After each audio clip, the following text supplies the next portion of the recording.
aksi nyata atau berbagi praktik baik dalam program guru penggerak yang akan disampaikan oleh Bapak Aziz Muhtar Ahmad SPD dan Bapak Rohman Suhaili SPD. Ya, untuk mempersingkat waktu, kita lanjut ke acara yang pertama, yaitu sambutan atau arahan yang akan disampaikan oleh Bapak Kepala Sekolah. Kepada Bapak Kepala Sekolah kami persilahkan. Bismillahirrahmanirrahim. Assalamualaikum warahmatullahi wabarakatuh. Bapak Ibu guru yang saya hormati, alhamdulillah siang ini kita bisa hadir dalam rangka diskusi tentang supervisi pembelajaran, supervisi akademik. Ya. Jadi mohon maaf Bapak Ibu guru, jadi nanti sekiranya ada teman ataupun yang berwakil nanti siapa yang ditugaskan untuk melakukan supervisi di kelas, mohon maaf, ini bukan berarti namanya kami ataupun siapa saja yang melakukan supervisi itu lebih hebat atau yang lainnya. Jadi bukan, ini semata-mata kita menjalankan SOP ya dari dinas atau di bawah ini harus kita laksanakan. Jadi jangan merasa dinilai atau sebagainya lah. Ini semata-mata kita hanya menjalankan tugas tupoksi kita masing-masing, bukan untuk mencari kesalahan ataupun mencari kelemahan. Malah sebaliknya, akan mungkin supervisor itu akan mendapat ilmu dari Bapak Ibu guru yang melakukan praktik-praktik baik seperti apa yang disebutkan tadi Pak Gunawan saat melihat Bapak Ibu guru mengajar jadi tugas. Nah, kemudian selanjutnya mengenai untuk acara kita hari ini untuk komunitas pelajar. Alhamdulillah sekolah kita termasuk sekolah yang aktif dalam melaksanakan program kurikulum Merdeka ini. Salah satunya adalah di sana yang kita laksanakan ini adalah membentuk komunitas belajar sesuai dengan rumpunnya masing-masing. Jadi silahkan nanti ya Bapak Ibu guru yang tergabung dalam rumpunnya itu supaya proaktif mencari tahu seperti apa yang disampaikan Pak Munawar tadi, apa permasalahan-permasalahan apa yang dialami oleh Bapak Ibu guru sesuai dengan hukumnya, supaya didiskusikan untuk kita sama-sama mencari jalan keluarnya. Dan mudah-mudahan, alhamdulillah kita di sini sudah ada calon guru penggerak kita 2 orang, ya. Pak Aziz dalam proses, ya mudah-mudahan nanti ke depannya menyusul lagi guru-guru kita yang lain, guru-guru muda ini, karena guru penggerak ini luar biasa manfaatnya bagi diri kita dan bagi implementasinya, bagi keberhasilan kita untuk mendidik siswa-siswi kita. Ya. Dengan kita mengikuti program guru penggerak, banyak hal-hal positif yang kita dapatkan selain menunjang karir, ya, karena ya pengawas, kepala sekolah, ataupun pejabat yang lainnya sekarang harus dia berasal dari guru penggerak. Nah, sehingga program ini sangat menunjang karir kita ke depannya, karir Bapak Ibu ke depannya. Nah, di samping itu juga dari segi manfaat internal diri sendiri, tentu dengan pelatihan, dengan tutorial, dengan pendampingan yang ada dalam program CGP ini akan meningkatkan kompetensi dari Bapak Ibu guru semua. Nah, sehingga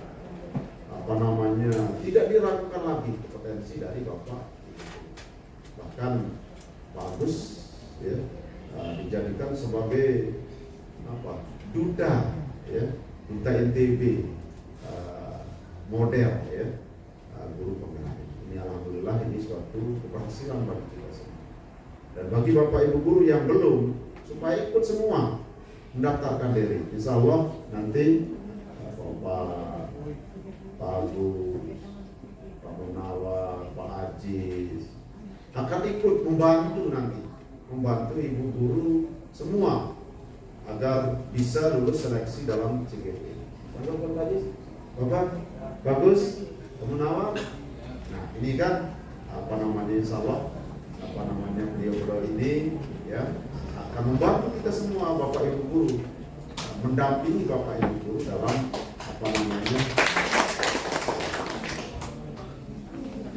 ya untuk bagaimana sukses ke depannya.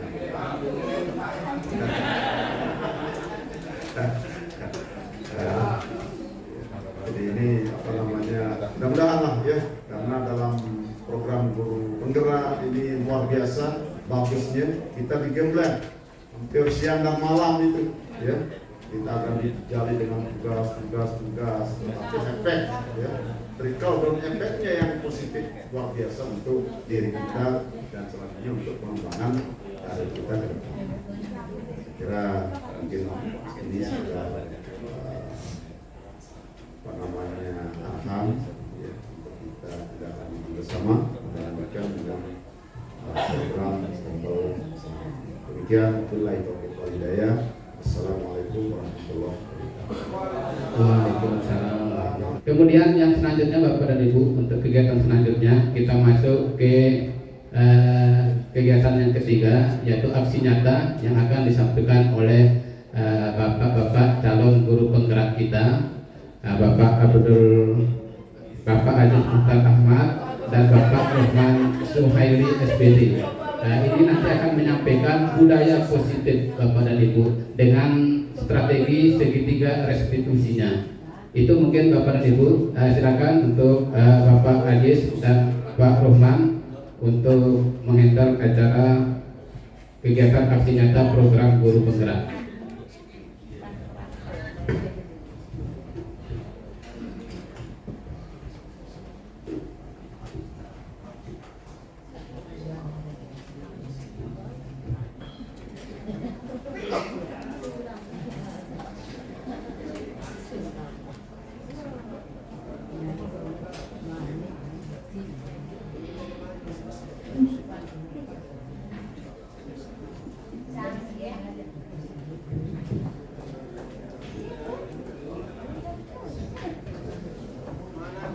Sambilan Bapak Ibu untuk dilaporkan untuk calon guru penggerak kita selanjutnya Bapak Kepala Sekolah, ada Bapak Solihin lagi mengikuti tes wawancara sama Pak Suhardi beliau berdua ini bisa lulus begitu untuk tes wawancaranya karena sudah beberapa tahap diikuti begitu, tinggal menunggu sesi wawancara.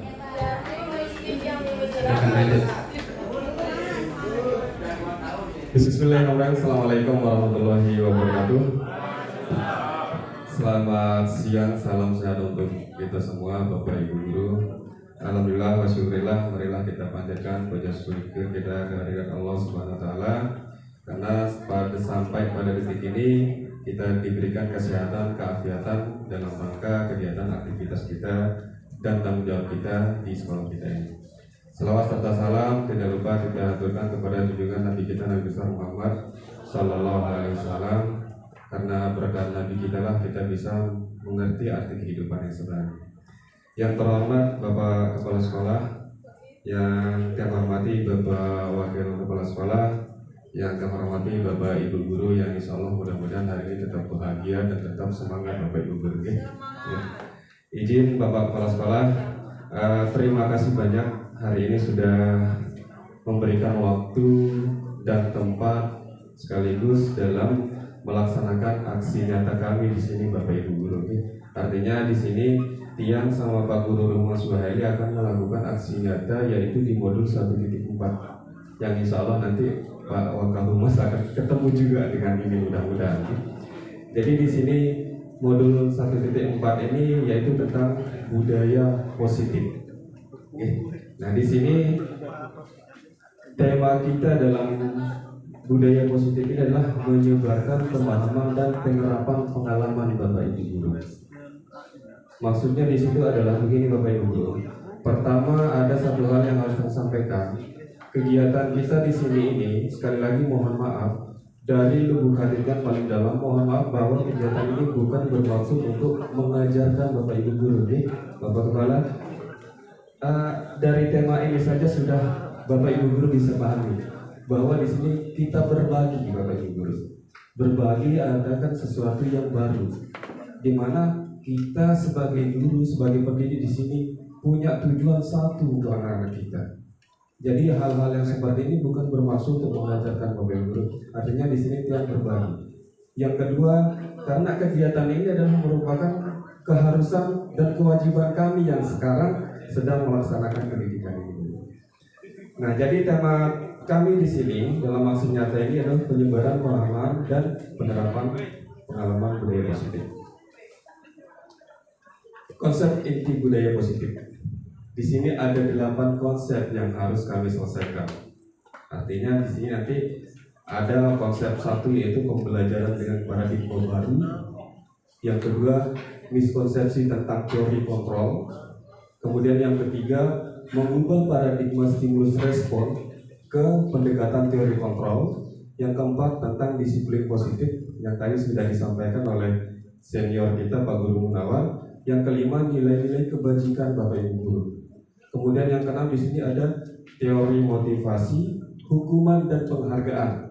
Hukuman atas suatu penghargaan maksudnya di situ, dan restitusi. Kemudian yang ketujuh di situ posisi kontrol kita sebagai guru atau pendidik di sekolah ini. Yang terakhir, penyelesaian masalah dengan menggunakan segitiga restitusi. Nah, mudah-mudahan nih Bapak Ibu guru ini penasaran di antara 8 materi ini. Yang jelas yang paling rawan kemarin historis kita diskusinya di sini Bapak Ibu guru nih. Nilai-nilai kebajikan dan posisi kontrol sebagai guru. Dan yang terakhir itu hukuman terhadap penghargaan. Sudah mulai ya Bapak Ibu guru. Nah, kita memberikan penghargaan itu dikatakan penghukuman terhadap anak Bapak Ibu guru. Artinya apa? Nanti akan dibahas oleh Pak Guru. Baik, kita beranjak ke poin 1 Bapak Ibu guru. Pembelajaran dengan paradigma baru. Ya. Jadi pembelajaran dengan paradigma baru di sini artinya yaitu merupakan pembelajaran yang dirancang berdasarkan prinsip pembelajaran berdiferensiasi, sehingga para peserta didik belajar sesuai dengan kebutuhan dan kemampuannya untuk mewujudkan profil belajar Pancasila, yaitu yang beriman dan bertakwa kepada Tuhan dan berakhlak mulia, berkebinekaan global, bergotong royong, kreatif, bernama kritis dan mandiri. Artinya bagaimana Bapak Ibu guru? Di sini pembelajaran dengan paradigma baru dari tahapan atau kegiatan metode pembelajaran kita yang lama. Mari kita buka paradigma kita Bapak Ibu guru. Kata berdiferensiasi ini baru sekarang kita ketahui. Di berdiferensiasi itu yang mana? Nanti insya Allah akan dijelaskan oleh Pak Guru Muhammad Suhaili karena bagiannya nanti. Kemudian yang kedua di sini miskonsepsi tentang teori kontrol. Nah, miskonsepsi itu apa kira-kira Bapak Ibu? Miskonsepsi apa kira-kira? Konsep yang keliru atau ketidaktahuan atau ketidakpahaman, ya, yang di situ yang dituangkan dalam beberapa ilusi. Pertama, ilusi guru mengontrol murid. Apa maksud daripada ilusi mengontrol murid? Pada dasarnya sesuatu kegiatan yang kita berikan terhadap anak atau yang kita perintahkan terhadap anak itu bukan semata-mata kita yang mengontrol, tidak Bapak Ibu. Dia menyerahkan kontrol dirinya terhadap kita karena dia menganggap kita sebagai gurunya. Pada dasarnya di situ adalah dia sendiri yang harus mengontrol dirinya sendiri, Bapak Ibu. Yang kedua di sini ilusi bahwa semua penguatan positif efektif dan bermanfaat. Ada kata penguatan positif. Ini identik dengan bujukan, Bapak Ibu. Kalau ada namanya bujukan, pasti ada namanya rayuan. Kalau namanya rayuan, pasti ada keterpaksaan, Bapak Ibu. Oke. Yang ketiga di sini adalah ilusi bahwa kritik dan membuat merasa bersalah mampu menguatkan karakter. Padahal ini merasa bersalah ini adalah posisi kontrol yang sangat berbahaya Bapak Ibu Guru, dibanding dengan kita menghukum anak secara langsung. Anak datang terlambat, misalkan si A, kamu datang terlambat, lari 10 kali di lapangan basket. Itu lebih baik daripada kita membuat anak merasa bersalah. Karena apa? Yang ditekankan di sini adalah jiwanya dan psikisnya, sehingga dia berpikir dalam jangka panjang. Kita tidak heran kenapa ada anak yang seusia SMA memburukkan dirinya ke jembatan, frustasi. Belum frustasi karena masalahnya di rumah atau pasangannya, lagi kita di sekolah misalkan perumpamaan begitu, menekan dia dengan masalah itu. Kemudian ilusi yang keempat di sini, ilusi bahwa orang dewasa berhak untuk memaksa. Kita sebagai guru atau pendidik di sini, lantas kita karena tua di sini harus memberikan kegiatan sesuai dengan keinginan kita sendiri, individu kita sendiri. Tidak, Bapak Ibu Guru. Artinya di situ kita harus menyelaraskan. Kalau bisa, kita ini bisa berkolaborasi dengan anak-anak kita. Salah satunya contohnya yang sudah Bapak Ibu Guru terapkan di kelas. Jadi, membuat keyakinan kelas itu bagaimana prosesnya Bapak Ibu Guru. Itu kan tidak dari diri kita sendiri kan.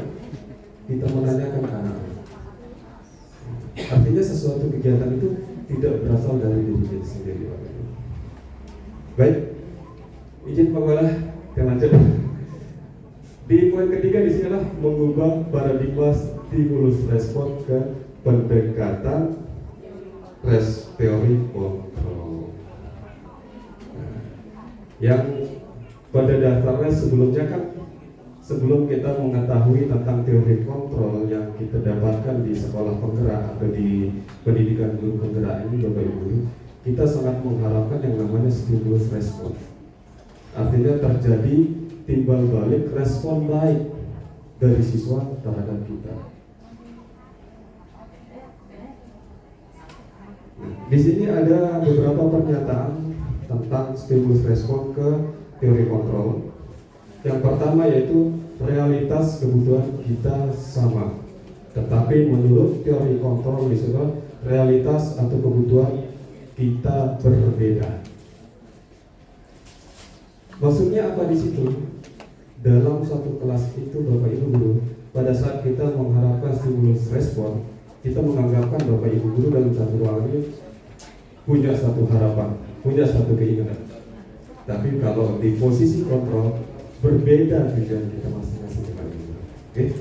Kemudian yang kedua di situ, semua orang melihat hal yang sama. Tapi kalau menurut pandangan teori kontrol, setiap orang memiliki gambaran yang berbeda. Kemudian yang ketiga di situ, kita mencoba membuat orang agar berpandangan sama dengan kita. Tapi menurut posisi kontrol di situ, kita berusaha memahami pandangan orang lain tentang dunia. Orang lain yang harus kita pahami tentang bagaimana pandangan. Selanjutnya di situ, orang lain bisa mengontrol saya. Tapi menurut teori kontrol di situ, hanya Anda yang bisa mengontrol diri Anda sendiri. Ya. Kemudian di situ saya bisa mengontrol orang lain. Menurut posisi kontrol, saya tidak bisa mengontrol orang lain. Kita lanjut ke poin keempat Bapak Ibu Guru, izin. Nah, kita masuk ke disiplin positif. Mungkin ini yang bisa dijadikan tema kita hari ini Pak Guru ya. Tadi sudah disebutkan sama Pak Guru Mawar bahwa bagaimana tentang disiplin itu. Dalam rangka menciptakan lingkungan yang positif, salah satu strategi yang perlu kita tinjau kembali adalah penerapan disiplin di sekolah kita Bapak Ibu. Apakah telah efektif atau apakah masih perlu kita tinjau kembali? Nah, kira-kira efektifnya seperti apa? Kira-kira apa yang harus kita tinjau kembali? Tadi sudah disebut statement oleh Bapak Kepala terkait masalah HP yang kemarin sempat kita perbincangkan di grup. Karena memang kondisi tuntutan mereka generasi Z itu memang sudah tidak bisa terlepas dari smartphone itu Bapak Ibu. Kenapa tidak kita gunakan peluang smartphone itu untuk menggunakan media pembelajaran kita di sini. Dan ada dua pertanyaan, dua question di sini Bapak Ibu Guru. Yang di sini Bapak Ibu Guru tidak perlu mengangkat tangan untuk menjawab, cukup jawab dalam hati saja. Yang pertama di sini, apa sesungguhnya arti daripada disiplin itu sendiri Bapak Ibu? Apa kaitannya dengan nilai-nilai kebajikan? Silakan dipikirkan, cukup jawab dalam hati. Poin yang kedua di sini, pertanyaan yang kedua yaitu ketika mendengar kata disiplin, apa yang terbayang dalam benak Bapak Ibu Guru? Apa yang terlintas dalam pikiran Bapak Ibu Guru?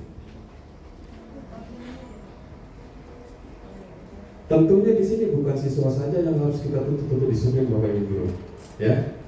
Mulai dari diri, ya. Kegiatan kami pendidikan guru penggerak di sini harus dituntut mulai dari diri dulu, baru bisa mempengaruhi orang lain.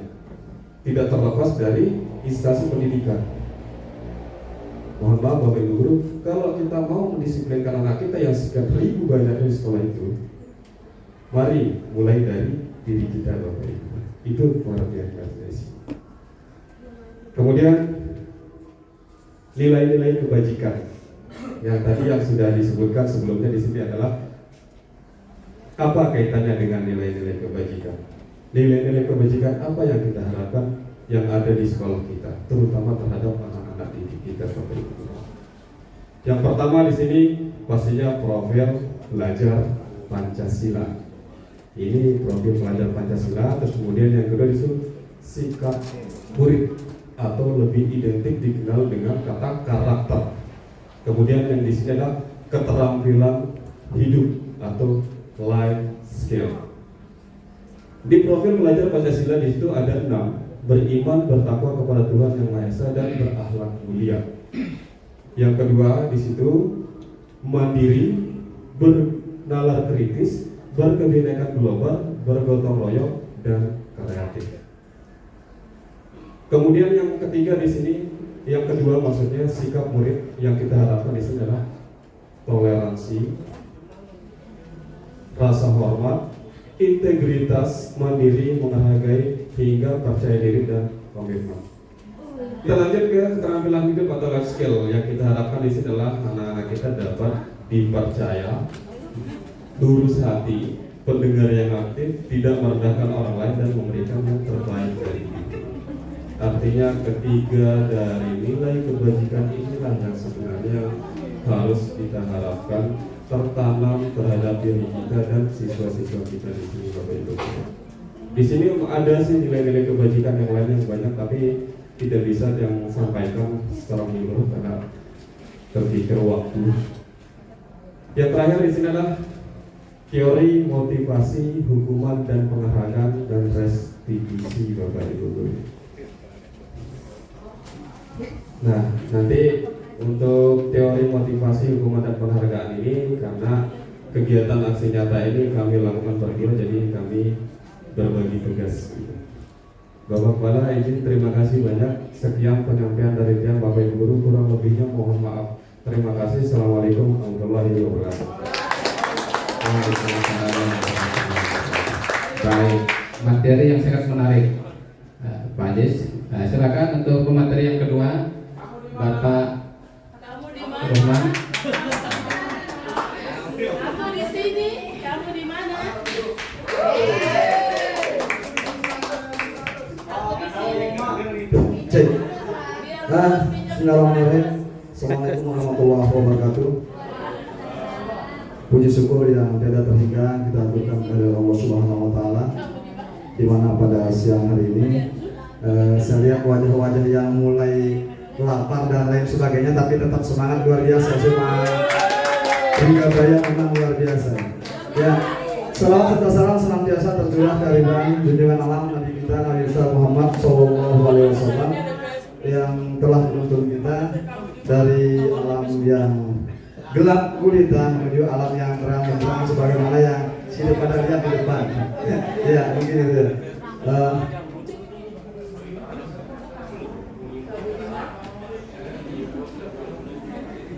Saya sudah belajar dari Pak Aziz, karena tumpen-tumpen juga saya pegang beginian. Makanya silakan rekan-rekan sekalian ikut guru penggerak biar bisa pegang beginian. Iya, baik Bapak Ibu. Jadi sebelum kita masuk ke materi yang saya disisakan oleh suhu saya, senior saya Pak Aziz, mohon maaf, karena beliau selalu membimbing saya meskipun kami bareng. Saya butuh banyak bimbingan dari beliau karena beliau memang lebih bisa dalam hal IT. Ya, jadi itu bentuk kita kolaborasi sama teman sejawat. Ya, saya ingin ada pantun sedikit buat rekan-rekan biar lebih bersemangat. Ya, biar tidak tegang-tegang banget. Kita belajar berbagi sambil santai. Ya, pergi ke pasar membeli tomat. Cakep. Tomat dibuat untuk sambal terasi. Yang jawab salam dengan semangat. Sudah tahu jawaban, boleh kawin lagi. Tetapi bapak-bapak, ada balasannya lagi dari ibu-ibu ini.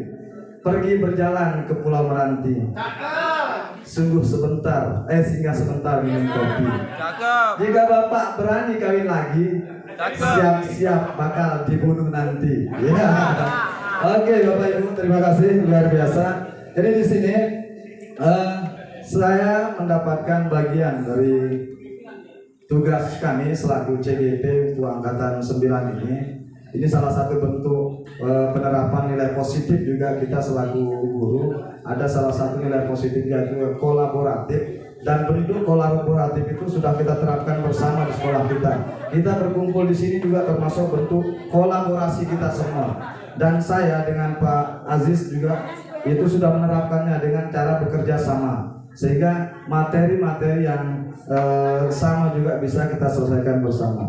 Oke Bapak Ibu, mohon maaf saya kemudian pegang beginian. Jadi ini 3 hal yang akan nanti saya sampaikan tentang teori motivasi, kemudian hukuman dan penghargaan, serta segitiga restitusi yang mungkin kita atau rekan-rekan sekalian sudah banyak yang tahu, tapi tidak ada salahnya kita berbagi pemahaman sedikit sebagaimana yang disampaikan oleh rekan kita tadi Pak Aziz. Ya, motivasi. Jadi pengertian motivasi ini menurut seorang ahli yang meneliti di bidang pendidikan namanya Dan Gozen, itu ahli dari Amerika. Ya, dia mengatakan bahwa enggak pencet ini, masalah pencet. Ya. Yang pertama, biar ibu bapak bisa ketawa, tidak tegang-tegang banget. Yang pertama itu untuk menghindari ketidaknyamanan atau hukuman. Itu motivasi kita sebagai manusia menurut Dan Gozen. Ya. Yang kedua, untuk mendapatkan imbalan atau penghargaan dari orang lain. Kemudian yang ketiga, untuk menjadi orang yang mereka inginkan dan menghargai diri sendiri dengan nilai-nilai kebajikan yang diyakini. Artinya begini, untuk menghindari ketidaknyamanan atau hukuman, terkadang ini kita kaitannya dengan peserta didik. Peserta didik kita itu kadang-kadang ketika kita meminta mereka mengerjakan tugas, mereka bukan karena kemauannya, karena keinginannya, tetapi karena takut kita hukum. Ya, itu sebenarnya posisi yang sangat salah. Jadi kita tidak bisa menerapkan seperti itu. Kecuali kemudian yang kedua, untuk mendapatkan imbalan atau penghargaan dari orang lain. Nah, ini yang mungkin selama ini tidak kita sadari bahwa termasuk di tiang pribadi memberikan imbalan kepada peserta didik. Misalnya kita berikan dia hadiah ketika dia bisa, itu ternyata itu salah satu bentuk yang salah menurut teori pendidikan.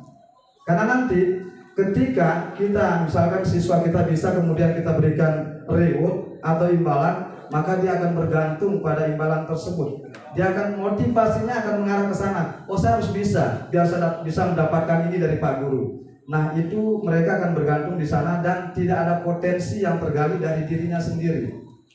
Nah, kemudian yang ketiga, ini yang harus bisa kita terapkan. Bagaimana kita menjadi sesuatu yang kita inginkan, khususnya untuk murid. Kita harus bisa menggali potensi mereka dalam menghargai dirinya sendiri, menggali potensi yang ada sama dirinya sendiri dalam melakukan sesuatu. Artinya dia tidak ada tekanan atau apa-apa, dia mulai memang dari dirinya. niatannya atau kemauannya itu berangkat dari dalam dirinya sendiri, sehingga hasil yang didapatkan itu akan bisa maksimal. Nah, mungkin begitu Bapak Ibu, saya pencet lagi ya. Kemudian kalau selama ini atau sebagaimana yang disampaikan tadi oleh rekan kita bahwa teori menghukum itu sebagaimana guru-guru kita dulu mungkin karena memang kodrat zaman kita memang efektifnya begitu. Sekarang beda lagi karena mendidik siswa itu kita harus sesuai dengan kodrat zaman. Dan ya, ini yang untuk hukuman. Saya merasa bahwa di sini saat kita berulang kali menjanjikan hadiah kepada anak-anak agar berperilaku bertanggung jawab, atau kepada seorang murid agar mempelajari sesuatu yang baru, atau kepada orang lain yang intinya kita menginginkan hasilnya itu maksimal, kita sedang berasumsi bahwa mereka sebenarnya tidak mau melakukan itu, ya, atau mereka tidak memilih untuk melakukan itu. Kenapa? Ketika kita sebagaimana saya sampaikan tadi bahwa ketika kita janjikan sesuatu sama orang, misalnya contohnya begini, silahkan buatkan saya ini, nanti saya berikan ini, maka motivasi orang itu akan sama apa yang kita janjikan. Jadi itu maksudnya ya. Jadi antara hukuman dan penghargaan itu sebenarnya satu hal yang tidak berbeda. Pada dasarnya sama. Kita sama-sama menghukum seseorang, ya. Kita sama-sama menghukum seseorang dengan kondisi yang akan dihadapinya. Selanjutnya, oke, kembali saya buka lagi. Ini ada ahli namanya Alfie John mengatakan bahwa baik penghargaan maupun hukuman adalah cara mengontrol perilaku seseorang yang menghancurkan, sekali lagi, yang menghancurkan potensi untuk pembelajaran yang sesungguhnya. Ini jelas-jelas dikatakan menghancurkan potensi, artinya menghancurkan kemampuan orang tersebut, atau kalau dalam hal ini murid kita. Kemudian John juga mengatakan bahwa secara ideal tindakan belajar itu sendiri adalah penghargaan sesungguhnya. Jadi semuanya itu kita serahkan kepada peserta didik kita. Jadi apapun cara atau metode yang dipakai oleh peserta didik kita, tadi sudah disebutkan ada namanya pembelajaran berdiferensiasi, di mana kita pembelajarannya berpihak pada peserta didik. Mereka mau membuatnya misalkan dalam satu topik itu ada yang mau pakai tulisan, ada yang mau pakai gambar dan lain sebagainya, kita serahkan ke mereka. Di mana potensi mereka yang mereka bisa itu silahkan digali lewat sana, sehingga mereka tidak terkungkung sama aturan atau kontrol dari kita. Karena sejatinya kita tidak bisa mengontrol orang, kecuali orang itu sendiri mengontrol dirinya. Oke, itu Bapak Ibu. Kemudian Alfie John juga mengemukakan beberapa pernyataan dari hasil pengamatannya tentang memberikan penghargaan yang nilainya sama dengan menghukum. Nah, itu sudah saya sampaikan juga bahwa penghargaan itu sama levelnya dengan hukuman, ya. Jadi tidak jauh beda di antara penghargaan dengan penghukuman. Itu sama-sama kita menghukum kebebasan berekspresi, berinovasi, berkreasi pada murid kita. Nah, dia di sini mengungkapkan beberapa pernyataan terkait hal itu.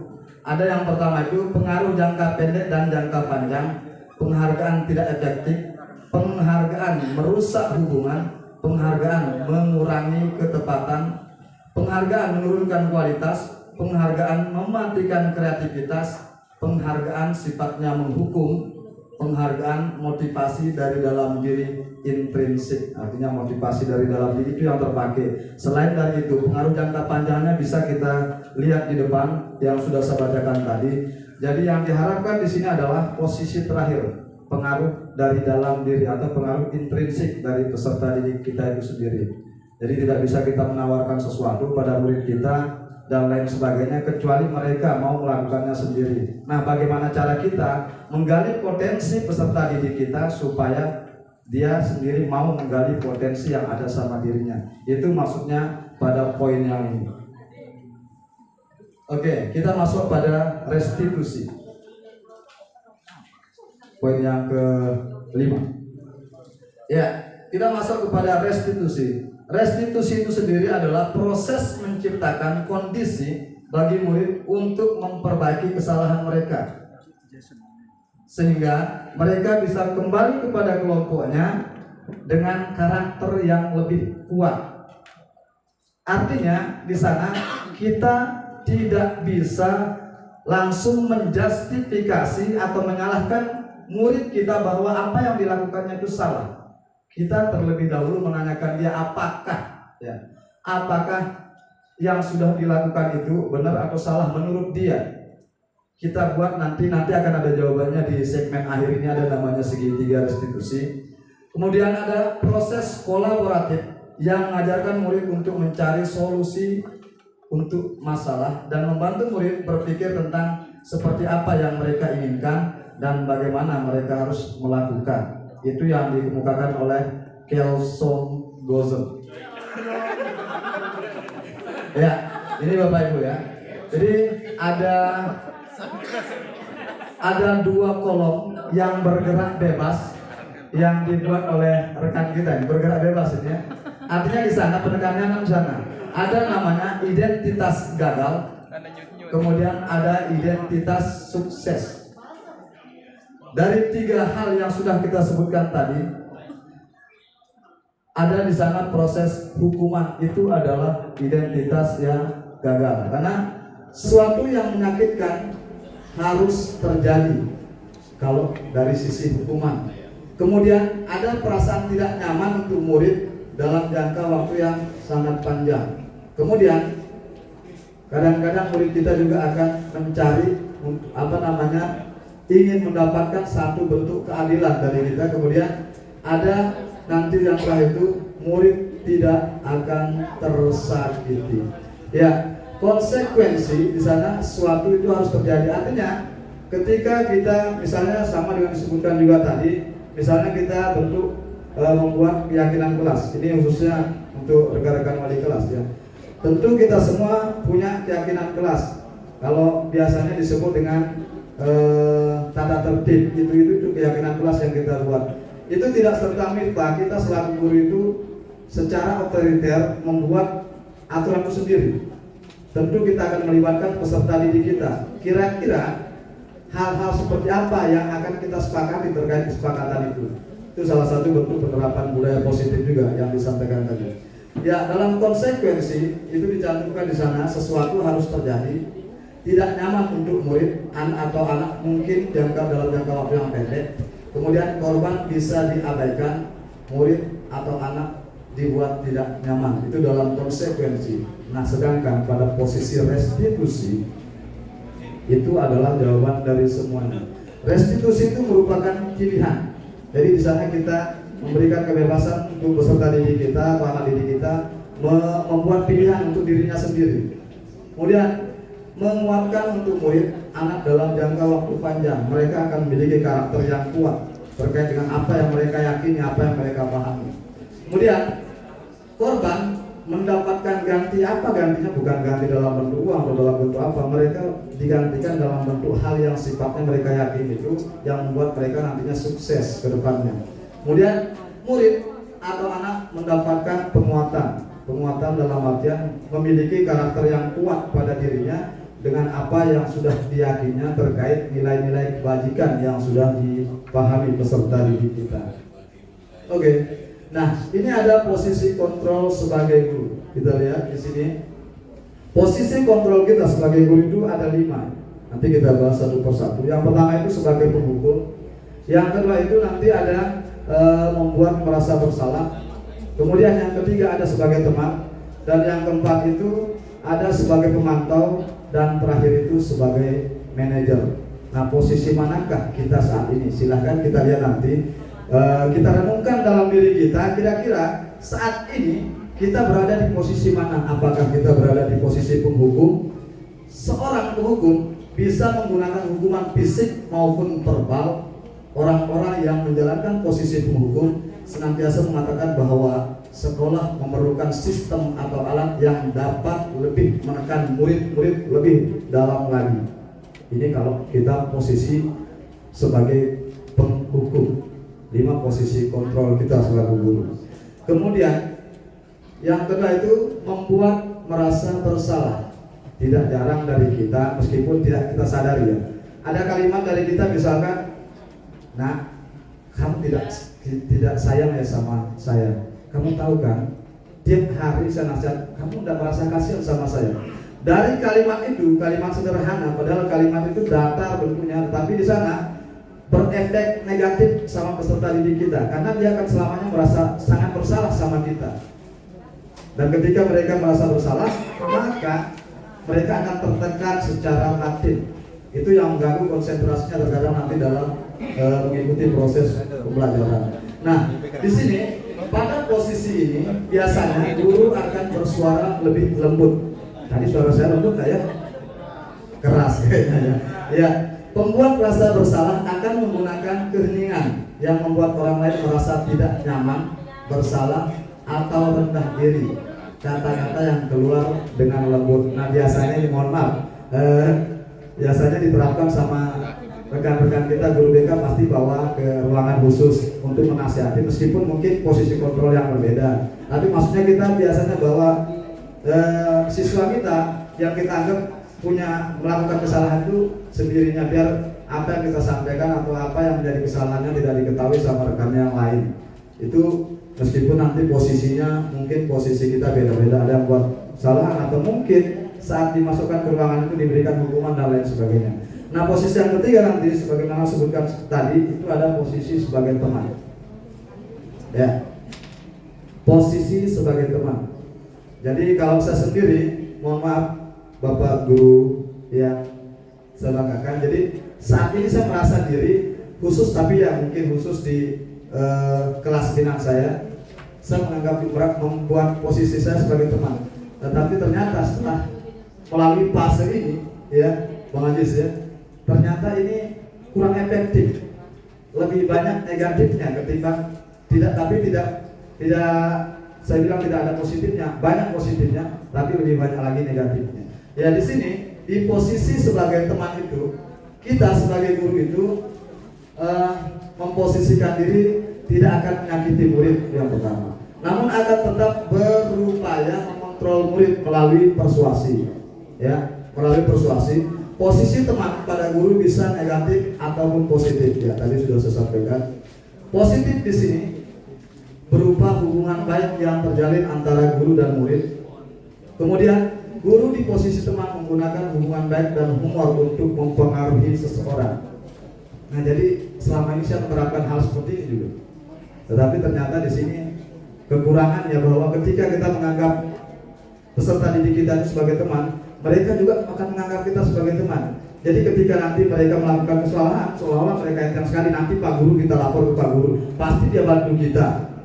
Nah, ternyata memang begitu kenyataannya, dan itu sudah saya rasakan ketika saya masuk pada materi ini, Bapak Ibu. Ya.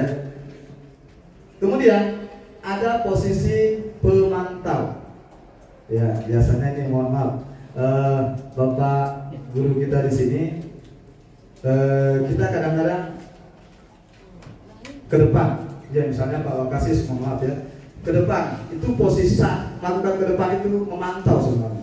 Memantau peserta didik, ada yang tidak masukkan baju atau ada yang menggunakan seragam lain dan lain sebagainya, itu pada posisi memantau. Kita melihat, kemudian kita mencatat, bahkan ada yang terlambat kemudian dibawa ke ruang BK untuk dilakukan penindakan atau menasehati peserta didik kita. Ini posisi memantau, ini berarti mengawasi. Pada saat kita mengawasi, kita bertanggung jawab atas perilaku orang-orang yang kita awasi. Jadi ketika kita siap mengambil tugas itu, misalnya lihat siswa-siswa yang tidak ke musola, itu kan misalnya, mohon maaf Bu Ani ya, luar biasa beliau. Ya, pada saat itu kayak apa ya, mengarahkan anak itu luar biasa. Jadi tetap tanggung jawab, dia akan merasa tanggung jawabnya ada di sana. Posisi pemantau berdasarkan pada peraturan-peraturan dan konsekuensi. Dengan menggunakan sanksi konsekuensi, kita dapat memisahkan hubungan pribadi kita dengan murid. Sebagai seorang yang menjalankan posisi pemantau, nah ini beda lagi dengan teman. Posisi teman, kalau selaku pemantau itu kita di sana mencatat kesalahan-kesalahan yang diperbuat sama peserta didik kita, kemudian kita akan mengadakan tindakan nanti ke depannya. Entah itu tindakan itu bentuknya dalam bentuk persuasif atau hukuman dan lain sebagainya. Kembali lagi ke di mana posisi kita sebenarnya sebagai guru. Selanjutnya, posisi terakhir. Ini adalah posisi di mana posisi ini posisi yang sangat diharapkan oleh kurikulum saat ini.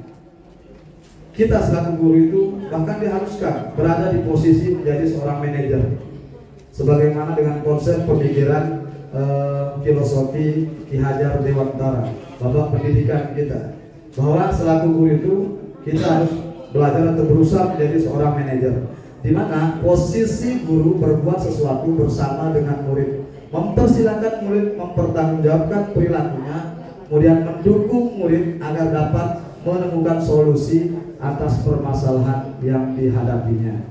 Yaitu posisi kita sebagai manajer. Jadi kita tidak serta-merta langsung menyalahkan peserta didik kita itu, tapi kita di sana berusaha dengan cara bersama-sama menemukan akar permasalahan, kemudian menemukan solusi secara bersama. Artinya bukan guru saja, kamu harus begini, solusinya begini, tidak. Tapi kita kembalikan ke peserta didik. Kira-kira apa yang sudah dilakukannya itu sudah benar apa salah? Kemudian kalau dianggap salah, tanyakan lagi, kira-kira apa hal yang bisa dilakukan untuk memperbaiki kesalahannya itu, sehingga peserta didik kita tidak merasa bahwa kita itu otoriter terhadap apa yang kita mau, tapi mereka sendiri yang mencari solusi dari permasalahan yang mereka perbuat. Ya, ini ada motivasi eksternal posisi kontrol guru yang tadi ya. Nah, di posisi eksternal itu masuk pada posisi penghukum dan pembuat merasa bersalah.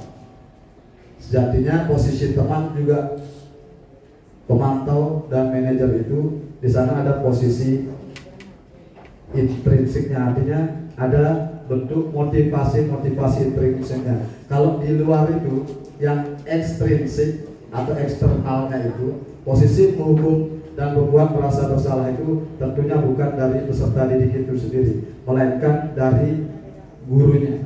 Karena di sini kita selaku guru itu yang punya kuasa. Kemudian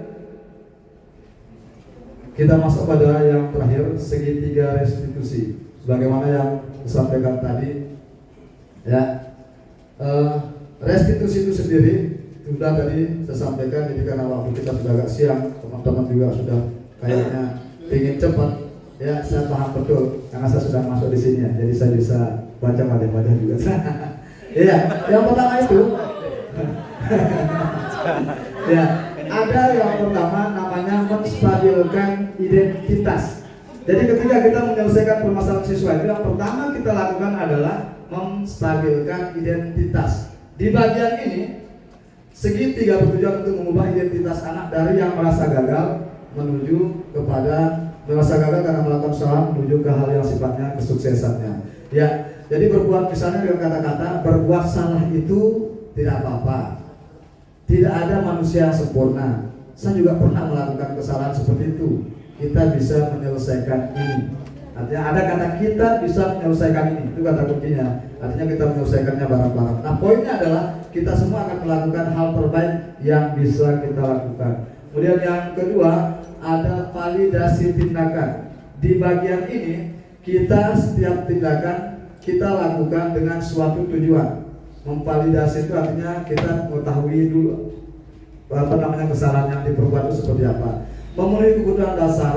Kalau kita memahami kebutuhan dasar apa yang mendasari sebuah tindakan, kita akan bisa menemukan cara-cara paling efektif untuk memenuhi kebutuhan tersebut. Salah satu contoh Bapak Ibu, misalnya, ya tidak bisa kita memaksa anak untuk belajar dengan fokus belajar ketika dia merasa lapar. Sementara kebutuhan dasar manusia yang pertama itu adalah kebutuhan dasarnya itu membuat apa kebutuhan dasarnya? Ya, sandang pangan, kebutuhan akan bertahan hidup berkait dengan makan. Jadi kalau siswa kita lapar di kelas, tidak akan mungkin dia bisa menyimak pembelajaran dengan baik.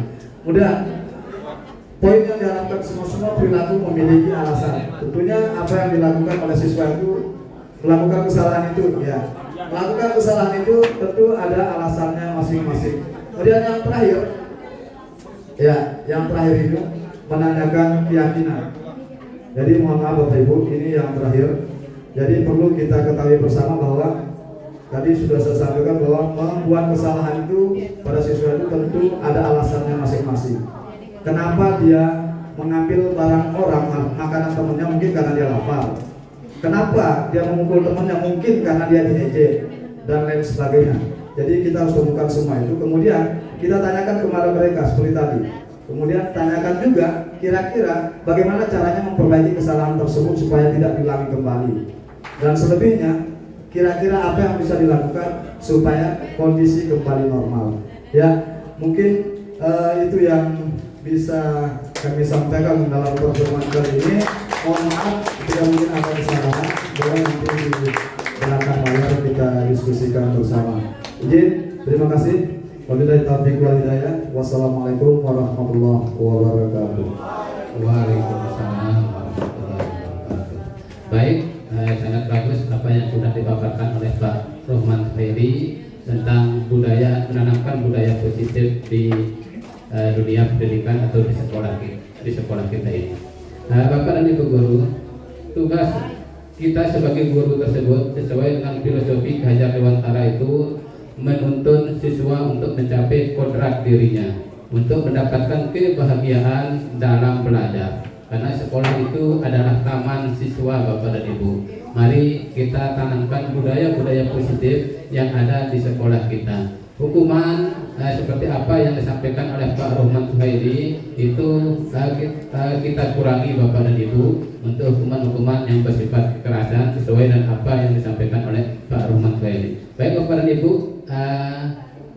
ada yang mau ditanyakan sebelum kita tutup? Pas? Oh iya, satu kalau begitunya, satu silakan Pak Piki. Nah, silakan Pak narasumber untuk mencatat nanti.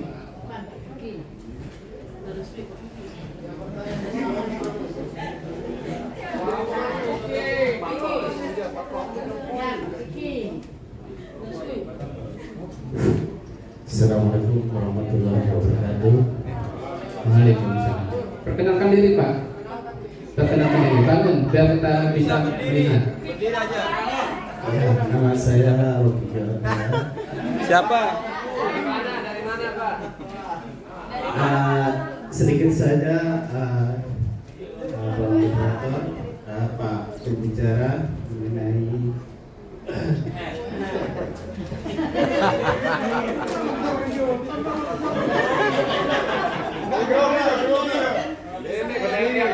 yang ingin saya tanyakan di sini, adakah teori motivasi atau teori hukuman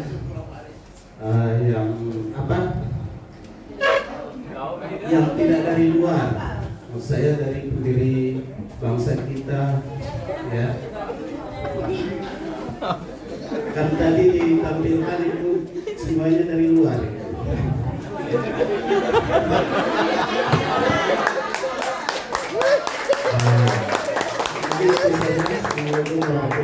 Iya, terima kasih Pak Kiki Autada. Silakan Pak narasumber. Yang pertanyaannya, apakah ada teori-teori yang berasal dari dalam? Kedua, sekaligus nih. Yang kedua, saya tadi mendengar penjelasan di Rumah tentang pendapatnya John, kan? Memberikan reward atau semacam penghargaan kepada murid itu merupakan hal yang sangat fatal dan salah, bisa menghancurkan. Kita hidup juga ini perlu penghargaan.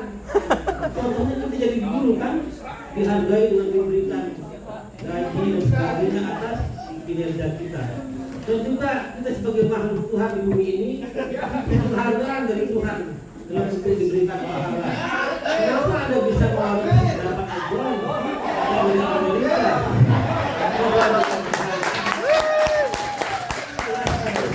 Oke, luar biasa.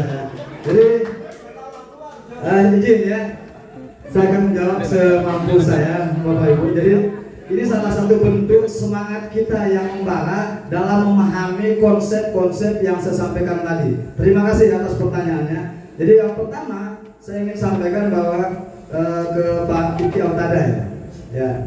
Jadi kalau dia mencari adakah konsep dari dalam atau orang-orang kita, bukan orang dari luar. Ya, teori motivasi dan hukuman. Jadi nanti lebih banyaknya lagi bisa dibaca juga, tapi saya sedikit menyampaikan bahwa Bapak pendidikan kita Ki Hajar Dewantara saja itu sampai menceritakan pengalamannya kenapa sampai konsep yang sekarang itu diterapkan. Jadi pengalaman beliau itu ya, mohon maaf, ketika beliau dibuang ke Belanda, di Belanda itu beliau tidak serta-merta malas-malasan, tapi beliau sendiri di sana melakukan pendidikan, bahkan mendidik.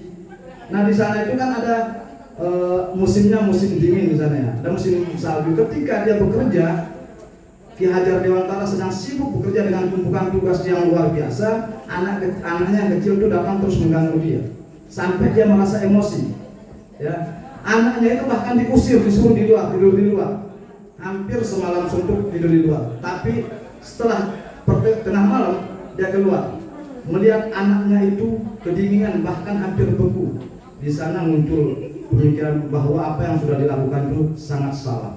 Jadi kenapa dia pakai konsep yang ini? Mohon maaf, konsep Ki Hajar Dewantara tidak jauh beda dari ini, bahkan lebih luar biasa dari ini. Tapi ketika kenapa konsep Ki Hajar Dewantara kita tidak munculkan di sini? Karena kita ingin ada bentuk perumpamaan persamaan dari konsep-konsep orang atau peneliti dari luar sana yang sejatinya sama dengan konsep pemikiran Bapak pendidikan kita. Bapak pendidikan kita Ki Hajar Dewantara juga konsep pemikiran sama dengan apa yang saya sampaikan tadi. Jadi boleh juga nanti kita baca atau bedah bukunya bersama. Ya Pak Piki, kalau saya jawab gampang ini panjang banget. Kemudian ada pertanyaan lagi dari senior kita Pak Susyanto tadi. Tadi pertanyaannya, mohon maaf, cukup mungkin Pak Piki ya? Ya. Jadi nanti kalau ingin lebih kita diskusi di belakang.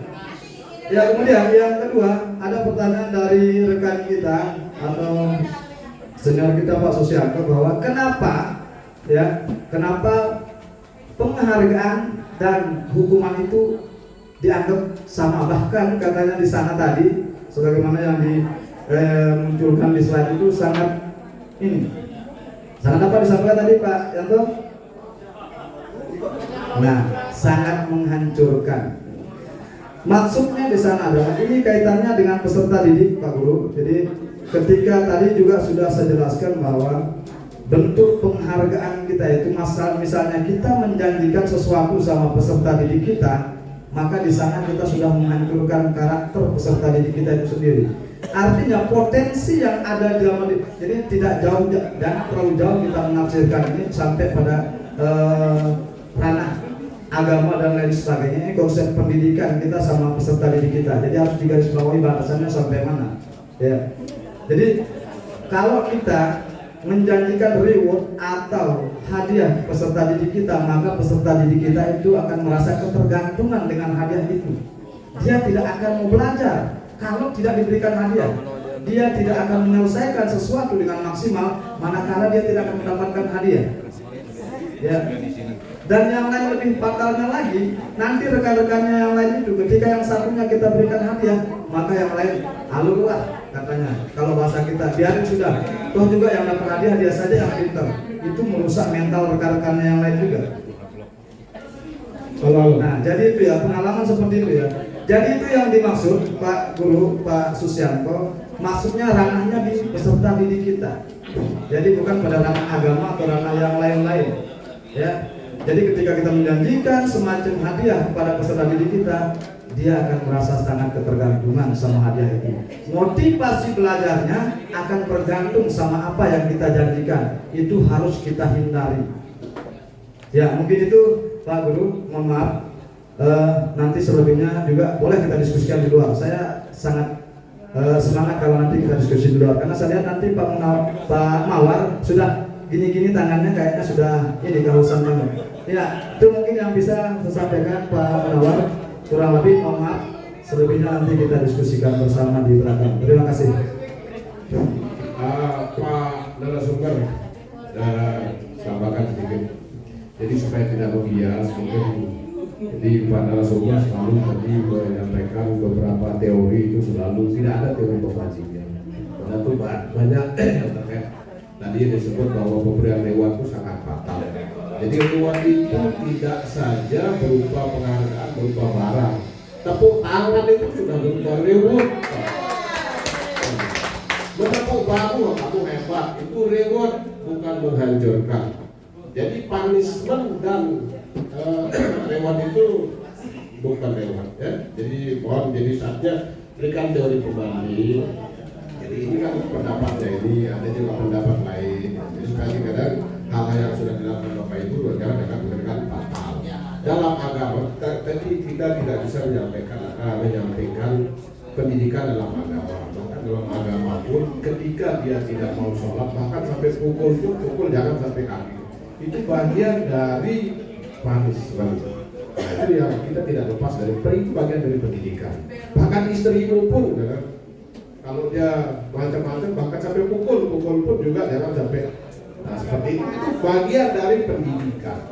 Jadi jangan sampai hal-hal yang seperti kita yang dilakukan Bapak Ibu dulu. Mungkin Pak mungkin banyak teori yang bisa kita bilang dan kita tidak bisa mengambil sudah saja. Jadi mungkin bisa katakan ini kalau teorinya ini begini, yang mana kita perlu. Jadi terkaitan dengan pendidikan. Supaya jangan nanti semua yang dilakukan Bapak Ibu guru tadi terkaitan salah dan fatal. Itu tetapi seolah-olah itu kitab yang satu dan kitab yang lain tidak. Ya, terima kasih masukannya Pak Guru. Nanti kedepannya mungkin kita pada tahap pelajaran. Jadi nanti segala hal yang bentuknya kurang itu akan kita diskusikan atau mungkin nanti dari Bang Aziz ada tambahan sedikit terkait dengan pertanyaan tadi. Boleh mungkin disampaikan Bang? Ya, mohon izin Bapak Ibu Guru, sekaligus langsung kita tutup aja. Maaf Bapak Kepala Sekolah. Artinya begini Bapak Ibu Guru ya, dari pernyataan pertanyaan Bang Guru Susianto itu, mohon maaf yang sama teman-teman Pak Guru sedikit ada kekeliruan dalam konteks. Artinya di sini reward itu tidak dilarang, akan tetapi reward yang dilarang itu adalah reward yang dalam bentuk janji. Itu yang tidak dibolehkan. Karena apa? Si A misalkan kalau kamu ranking 1 saya belikan sepeda motor. Itu akan tergantung terhadap ucapan kita reward itu. Sehingga apa? Itulah yang membunuh karakteristik mereka Bapak Ibu. Tetapi nanti misalkan dari Bapak Kepala Sekolah di sini pada saat pembagian rapor nilai-nilai tertinggi belikan tas, baju dan lain-lainnya. Itu boleh, tidak masalah. Artinya di situ reward yang dalam bentuk menjanjikan itu yang membunuh karakteristik tersebut. Insya Allah mudah-mudahan kita sama-sama paham apa yang terjadi. Terima kasih.